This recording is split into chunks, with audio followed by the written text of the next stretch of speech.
Seringkali kami temukan di lapangan. Yang menjadi pertanyaan besar kami adalah mengapa hal yang demikian ini masih senantiasa terjadi. Padahal kalau kita lihat bahkan sampai perusahaan multinasional pun, kita untuk memasuki sebuah perusahaan itu melakukan beberapa tahap tes.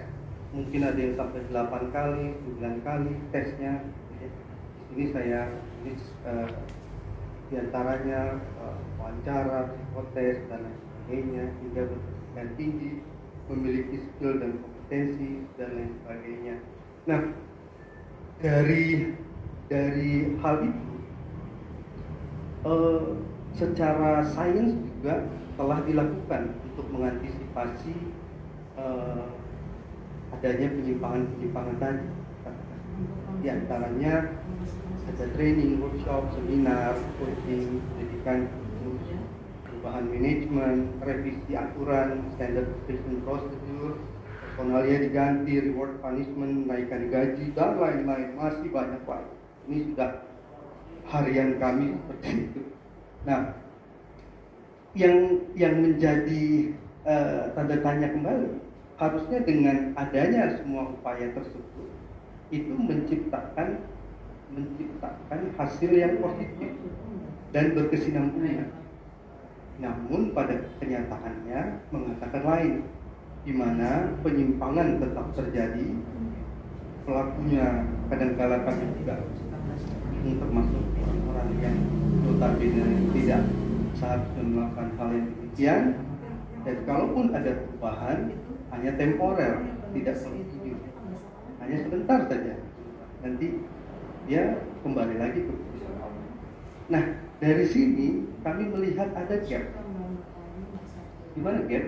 Ada gap antara maksud dari apa-apa yang tadi sudah dilakukan dengan fakta yang ada di lapangan. Ini kami sebut ada gap, empirical gap. Jadi tataran ideal dengan realitas di lapangan yang jauh berbeda. Ini kami sangat resah sekali. Ini kami ambil contoh isu pada tahun 2012. Sydney Finkelstein, Profesor Tax School of Business, merilis 5 CEO terkemuka dunia yang menyebabkan turunnya saham perusahaan hingga bangkrut, di mana mereka ini melakukan abuse of power. Kalau dilihat, semua ini bukan sembarangan. Lebih lanjut, pertanyaan besar kembali, mengapa masih terjadi hal yang demikian? Di mana letak permasalahan sebetulnya? Apakah pendeteksian sumber masalah atau solusinya yang belum tepat? Jadi dari current empirical summary yang dapat kami simpulkan bahwa secara perusahaan ada dua hal yang selalu diletakkan, kalau tidak manajemen, kalau tidak ya dalam hal mencapai tujuan. Namun dari kedua hal tersebut, sebetulnya ternyata sumber persoalan itu bukan terletak pada manajerial. Itu betul, tapi bersifat lebih sekunder, tidak primer, di mana permasalahan sebetulnya terletak pada manusianya sebagai pelaksana apa yang sudah diatur oleh.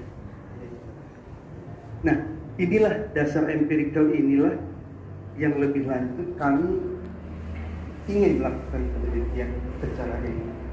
Kira-kira gimana sih sebetulnya hasilnya?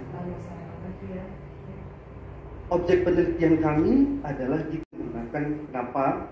Karena ini pendekatannya menggunakan pendekatan agama dan seksualitas. Dan Kemenak adalah kementerian yang di bidang agama, dan idealnya Kemenak adalah yang terbaik. Dan yang paling penting adalah karena Kemenak menunjukkan program implementasi nilai budaya kerja dalam rangka memperbaiki kinerjanya. 5 NDK ini sebagai bagian dari agenda reformasi birokrasi yang dicanangkan oleh pemerintah sejak tahun 2015. Ada 5 yang menjadi pokok variabelnya, yang tadi: integritas, profesionalitas, inovasi, tanggung jawab, dan keteladanan.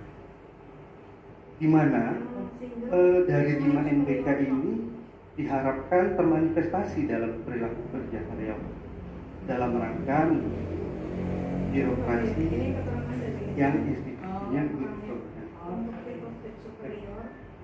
Nah, dalam rangka mensupport itu, berbagai upaya telah dilakukan oleh Kemenag dalam implementasi NBK. Diantaranya tadi adalah menerbitkan keputusan Menteri Agama nomor 447 tahun 2012 dan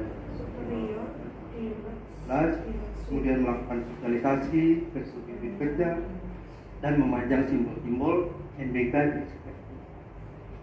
Namun empirical gap masih terjadi. Apa itu? Belum berhasil dan optimal sesuai penelitian Balitbank Kemenak pada tahun 2018, di mana hasilnya adalah yang pertama disebutkan NBK 5 NBK baru sebatas jargon. Sikap a priori sebagian ASN terhadap 5 NBK. Pelaksanaan 5 NBK memperlihat penyimpangan nilai. Kepemimpinan masing-masing unit kerja saling bertolak belakang. Kurangnya dukungan kebijakan kepegawaian. Ini hasil daripada penelitian Balitbank Kemenak, di mana hal ini disebabkan kurangnya peran kepemimpinan, leadership tadi. Yang kedua, ketiadaan sistem reward and punishment yang objektif. Ketiga, lingkungan kerja yang tidak. Yang keempat adalah konflik kepentingan. Atas dasar hal tersebut, kami melakukan meta-analisis teori yang berhubungan dengan perilaku kerja tadi. Di antaranya adalah faktor internal dan eksternal, di antaranya adalah variabel niat, pasif, spiritualitas, dan lain-lain. Dan faktor eksternalnya adalah organisasi, preferensi, lingkungan kerja, dan lain-lain. Dari hasil meta-analisis itu, kami memilih teori of planned behavior. Teori of planned behavior ini adalah teori perilaku yang direncanakan, di mana kami mengganti 3 variabel extern atau variabel eksternal independen itu diganti menjadi spiritualitas, budaya organisasional, dan preferensi. Nah, kenapa ini perlu diganti? Karena kita ingin meneliti fenomena spesifik, dan juga yang kedua adalah karena itu tadi, karena belum sesuai harapan apa yang diprogramkan oleh Kemenag melalui 5 nilai kerja. Tujuan penelitian berikutnya adalah membuktikan dan menganalisis teori ini. Bagaimana sebetulnya kita bisa melihat dari modifikasi itu. Nah, untuk data penelitian kami